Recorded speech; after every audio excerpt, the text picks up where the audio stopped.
நல்ல ஒரு அருமையான மத்தி மீன் வறுவல் ஒன்று செய்யலாமா? வாங்க. ஃபஸ்ட்டு 1 கிலோ மத்தி மீனுக்கு வந்து 1 டீஸ்பூன் மிளகு, 1 டீஸ்பூன் ஜீரகம். இத வந்து நல்லா ஃப்ரெஷ்ஷா பொடி பண்ணி எடுத்து வச்சுக்கலாம். இது கூட ஒரு 10 பல்லு பூண்ட தோலோடையே சேர்த்து நல்லா இந்த மாரி தட்டி எடுத்துக்க வச்சுக்கலாம். இப்போ ஒரு கடாயில வந்து ஒரு 1/2 டீஸ்பூன் மஞ்சள் தூள், 2 டீஸ்பூன் அளவுக்கு நார்மல் மிளகாய் தூள் சேர்த்துக்கிறேன். தென் இது கூட நான் தட்டி எடுத்து வச்சிருக்கிற பூண்டு, மிளகு, சீரகம் இதையும் இதோட சேர்த்துக்கலாம்.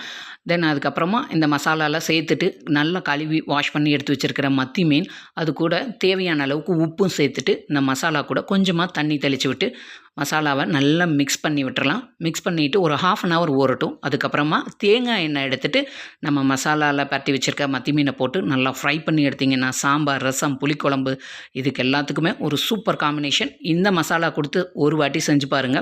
மத்தி மீன் ரொம்ப டேஸ்டியா இருக்கும். கண்டிப்பா ட்ரை பண்ணி பாருங்க. இந்த வீடியோ பிடிச்சிருந்தா மறக்காம நம்ம சேனல சப்ஸ்கிரைப் பண்ணிடுங்க.